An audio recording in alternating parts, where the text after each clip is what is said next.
ರಾಜಕೀಯದಲ್ಲಿ king maker ಆಗಿ ಬೆಳೆದವರು ಅದೆಷ್ಟೋ ಮಂದಿ. ಆದ್ರೆ ಅದೇ ರಾಜಕೀಯದಲ್ಲಿ ಅಹಂನಿಂದ ಮೆರೆದು ಮೂಲೆಗೆ ಸೇರಿದವರ ಪಟ್ಟಿ ಅನೇಕ.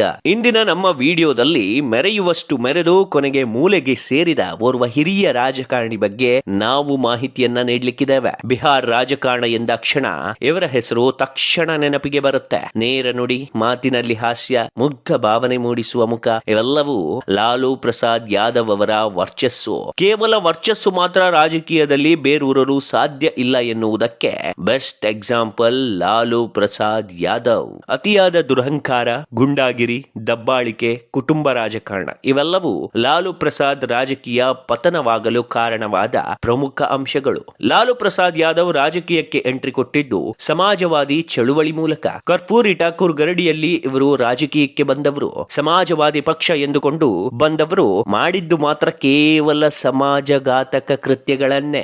ಇದಕ್ಕೆ ಉದಾಹರಣೆ ಮಂತೆ ಒಂದಿಷ್ಟು ಸನ್ನಿವೇಶಗಳನ್ನ ನಾವು ನಿಮಗೆ ವಿವರಿಸ್ತೇವೆ. ಅದು ಲಾಲು ಮುಖ್ಯಮಂತ್ರಿ ಆದ ಸಂದರ್ಭ. ತನ್ನ ಮಗಳ ಮದುವೆಗೆ ಸಂಬಂಧಿಕರನ್ನ ಕರೆದುಕೊಂಡು ಬರಲು ಕಾರ್ ಬೇಕಿತ್ತು. ಸಾಮಾನ್ಯವಾಗಿ ಓರ್ವ ರಾಜಕಾರಣಿ ಆಗಿದ್ರೆ ಒಂದಿಷ್ಟು ಕಾರನ್ನ ಖರೀದಿ ಮಾಡ್ತಿದ್ದ, ಇನ್ನೊಂದಿಷ್ಟು ಕಾರನ್ನ ಬಾಡಿಗೆಗೆ ತರ್ತಿದ್ದ. ಆದ್ರೆ ಲಾಲು ಹೀಗೆ ಮಾಡ್ಲಿಲ್ಲ. ಅವರ ಸುತ್ತಮುತ್ತಲಿನ ಕಾರ್ ಶೋರೂಮ್ ನಲ್ಲಿ ಹೊಸ ಕಾರನ್ನ ತನ್ನ ಪಕ್ಷದ ಕಾರ್ಯಕರ್ತರನ್ನ ಬಿಟ್ಟು ಆ ಕಾರನ್ನ ದುಡ್ಡು ಕೊಡದೆ ತಂದು ಚೆನ್ನಾಗಿ 15 ದಿವಸ ಓಡಿಸಿ ಶೋರೂಮ್ಗೆ ವಾಪಸ್ ನೀಡಿದ್ರು. ಇನ್ನು ತನ್ನ ಮಗಳು ಚಿನ್ನ ಬೇಕು ಅಂದ್ರೆ ಅಂಗಡಿಗೆ ನುಗ್ಗಿ ಅದನ್ನ ದುಡ್ಡು ಕೊಡದೆ ತೆಗೆದುಕೊಂಡು ಬರುವಂತದ್ದು, ಈ ರೀತಿಯಾದಂತ ಕೆಲವು ದಬ್ಬಾಳಿಕೆಗಳು ಇವರು ಆಡಳಿತಾವಧಿಯಲ್ಲಿ ಮಾಡಿದ್ರು. ಒಂದೊಮ್ಮೆ IPS ಅಧಿಕಾರಿ ತನ್ನ ಕಾರ್ ಕಳುವಿನ ಬಗ್ಗೆ ಪೊಲೀಸ್ಗೆ ಕಂಪ್ಲೇಂಟ್ ನೀಡಿದ್ರು. ಅದು ಸರ್ಕಾರದಿಂದ ಆಗ ತಾನೇ ಅಧಿಕಾರಿಗಳಿಗೆ ಕೊಡ್ತಿದ್ದಂತ ಕಾರ್ ಆಗಿತ್ತು. ಆದ್ರೆ ಆ ಅಧಿಕಾರಿ ಎಷ್ಟೇ ಹುಡುಕಿದ್ರು ಇವ್ರ ಕಾರ್ ಸಿಗಲಿಲ್ಲ. ಒಂದು ದಿನ ಮೀಟಿಂಗ್ ಸಂಬಂಧ ಲಾಲು ಮನೆಗೆ ಈ IPS ಅಧಿಕಾರಿ ಹೋಗಿದ್ರು. ಮೀಟಿಂಗ್ ಮುಗಿಸಿ ಹೊರಗೆ ಬರುವಾಗ, ಸರ್ ಈ ಕಾರ್ ನಂದು ಅಂತ ಲಾಲು ಬಳಿ ಅಧಿಕಾರಿ ಹೇಳಿದ್ರು. ಅದಕ್ಕೆ ಲಾಲು ಅವರ ಸಂಗಡಿಗರನ್ನ ಕರೆದು,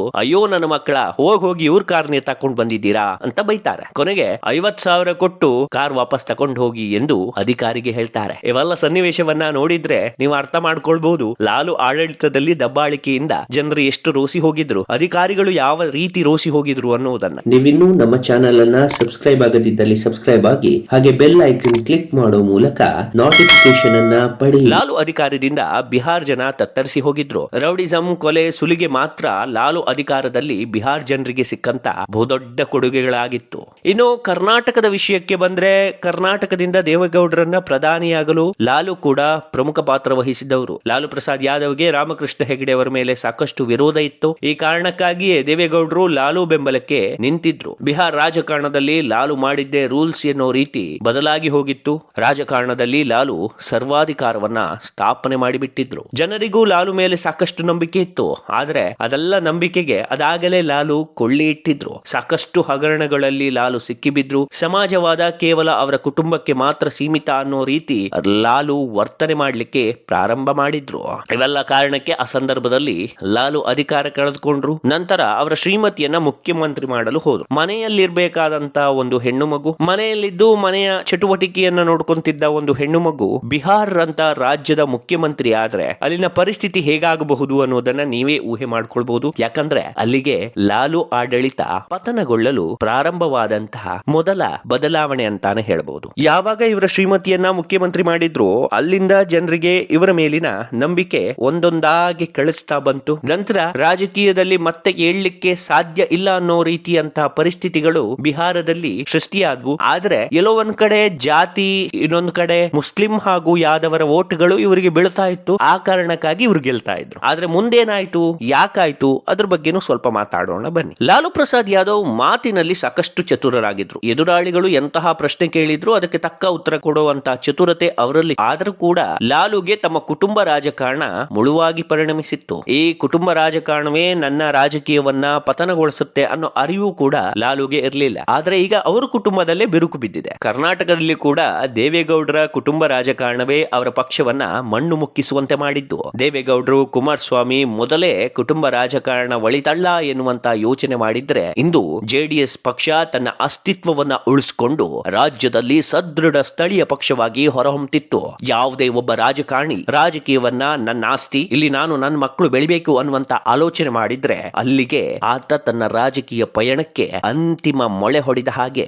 ಬಿಹಾರ್ ರಾಜಕಾರಣದಲ್ಲಿ ಲಾಲುಗೆ ಒಂದಷ್ಟು ಜನಪ್ರಿಯತೆ ಸಿಕ್ಕಿತ್ತು. ಆ ಜನಪ್ರಿಯತೆಯ ಪರಿಣಾಮವಾಗಿಯೇ ಲಾಲು ಅಂಧ ರಾಜ ಧೃತರಾಷ್ಟ್ರನ ರೀತಿ ವ್ಯಾಮೋಹ ಮೂಡಿಸುವಲ್ಲಿ ಕಾರಣವಾಯಿತು. ತಾನಾಡಿದ್ದೇ ಆಟ ಅಂದುಕೊಂಡಂತ ಲಾಲುಗೆ ಜನ ಇತ್ತೀಚೆಗೆ ನಡೆದ ಚುನಾವಣೆಯಲ್ಲಿ ತಕ್ಕ ಪಾಠ ಕಲಿಸಿದ್ರು. ಬಿಹಾರ್ನಲ್ಲಿ ಮುಸ್ಲಿಂ ಹಾಗೂ ಯಾದವರ ಮತಗಳಿಂದಲೇ ಲಾಲು ಗೆಲ್ತಿದ್ರು. ಆದ್ರೆ ಕೊನೆಗೆ ಅವರ ಮತಗಳನ್ನ ಪಡೆದುಕೊಳ್ಳಲು ತಡುಕಾಡಬೇಕಾದ ಪರಿಸ್ಥಿತಿಗೆ ಲಾಲು ತಲುಪಿಬಿಟ್ಟಿದ್ರು. ಕೊನೆಗೆ ಲಾಲು ಮಗನನ್ನ ಮುಖ್ಯಮಂತ್ರಿಯಾಗಿ ನೋಡಬೇಕೆ ಎನ್ನುವಂತಹ ಲಾಲು ಕನಸು ಕೇವಲ ಕನಸಾಗಿ ಉಳಿದು ಬಿಡ್ತು.